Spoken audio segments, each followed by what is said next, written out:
Unique dessert recipe. এটি দেখতে যেমন লোভনীয়, খেতেও তেমনই ক্রিমি আর সুস্বাদু। যারা দই বা পুডিং পছন্দ করে তাদের জন্য আজকের এই রেসিপি। তো হাই গাইস, আসসালামু আলাইকুম, welcome back to my channel. কেমন আছো তোমরা সবাই? আশা করছি ভালো আছো। আল্লাহর রহমতে আমি অনেক ভালো আছি। তো গাইস, ভিডিওটি ফার্স্ট থেকে লাস্ট পর্যন্ত দেখতে থাকো, আশা করছি ভালো লাগবে। আর ভালো লাগলে প্লিজ একটি লাইক আর একটি সাবস্ক্রাইব করে পাশে থাকবে। তো এই রেসিপিটা তৈরি করতে আমাদের লাগবে সর্বফার্স্ট হচ্ছে মুড়ি। তো তার জন্য কিন্তু এখানে আমি নিয়ে নিছি মুড়ি। আর মুড়িটা কিন্তু তোমরা কম বেশ করে নিতে পারো, যদি বেশি তৈরি করো তাহলে বেশি নিতে পারো।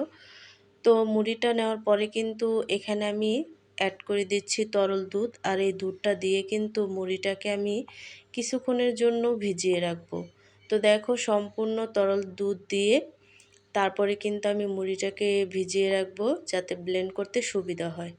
তো দেখো, আমি কিন্তু মুড়িটাকে একেবারেই সম্পূর্ণ দুধ দিয়ে তারপরে কিন্তু ডুবো ডুবো অবস্থায় ভিজিয়ে রাখবো। তো দেখো, 5 মিনিট পরে ভিজিয়ে রাখার পর একেবারেই কিন্তু মুড়িটা একেবারেই চুপসে গেছে। তো এর মধ্যে কিন্তু আমি ব্লেন্ড নিয়ে নিছি, আর এই ব্লেন্ডারে কিন্তু ব্লেন্ড করে নেব। তো দেখো, আর ব্লেন্ড করার সময় কিন্তু মুড়িটাকে একেবারেই মিহি করে ব্লেন্ড করতে হবে যাতে কোনো দানাদার না থাকে। তো দেখো, এখানে কিন্তু কোনো দানাদার নেই। তো তারপরে কিন্তু এখানে একটা হাঁড়ি নিয়ে নিছি, আর হাঁড়িতে দিয়ে দিছি চিনি। আর চিনিটা দেওয়ার পরে কিন্তু এই চিনিটাকে আমি ক্যারামেল করে নেব।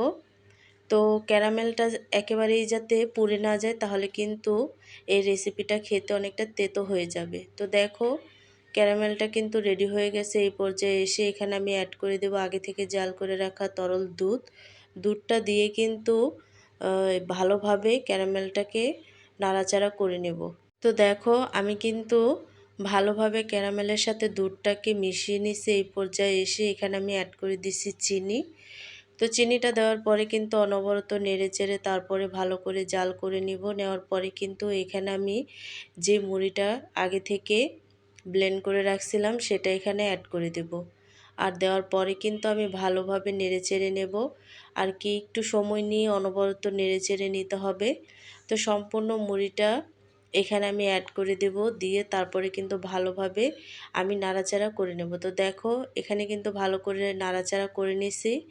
তো এই পর্যায়ে এসে এখানে আমি অ্যাড করে দিচ্ছি গুঁড়া দুধ। আর এই রেসিপিটার আসল স্বাদ হচ্ছে গুঁড়া দুধ।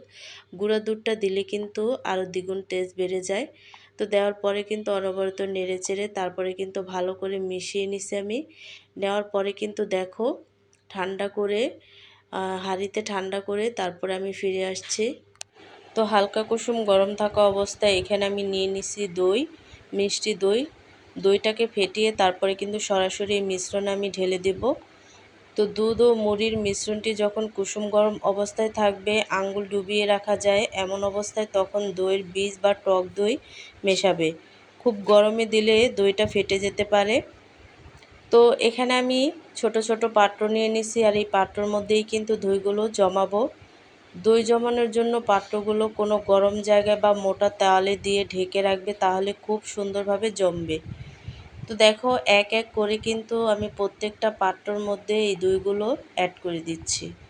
আর তোমরা যদি দইটা জমাতে চাও তাহলে কিন্তু যে কোনো পাত্রে এই দইগুলো জমবে। তো তারপরে কিন্তু আমি মুখগুলো আটকিয়ে দিচ্ছি। তো দেখো, এখানে কিন্তু প্রত্যেকটা পাত্রের মুখ আটকিয়ে এভাবে কম্বল দিয়ে আমি সারা রাতের জন্য রেখে দেব। তো সারা রাত রাখলেই কিন্তু দইটা একেবারেই জমে যাবে। তো দেখো, আমি তোমাদেরকে দেখাচ্ছি এটা পরের দিন সকালে। দইটা কিন্তু একেবারেই জমে গেছে। তো দেখো, দইটা কিন্তু জমে গেছে। তোমরা হয়তো ভাবছো মুড়ি দিয়ে আবার দই হয় নাকি? আসলে রান্নার কোনো সীমানা নেই।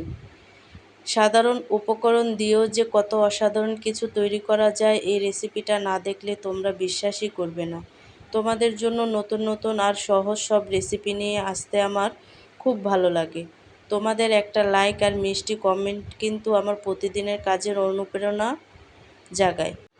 এই মুড়ির দইটা তোমরা ইফতারির পর বা মেহমানদারিতে ঠান্ডা ঠান্ডা পরিবেশন করতে পারো। কেউ বুঝতে পারবে না যে এত কেন ছানা বা গুঁড়া দুধের বদলে মুড়ি ব্যবহার করা হয়েছে। নিজের হাতের তৈরি ফ্রেশ আর স্বাস্থ্যকর এই মিষ্টির স্বাদ কিন্তু দোকানের চেয়েও সেরা হয়। তৈরি হয়ে গেল আমাদের ভীষণ সুস্বাদু মুড়ি দই। সারা রাত রাখার পর এটা এখন একদম পারফেক্টলি সেট হয়ে গেছে।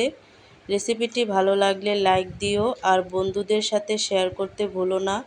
এমন আরও জাদুকরি রেসিপি পেতে আমার চ্যানেলটিকে সাবস্ক্রাইব করে পাশেই থাকো। তো আজকের রেসিপিটি কেমন লাগছে অবশ্যই কিন্তু কমেন্টে জানাবে।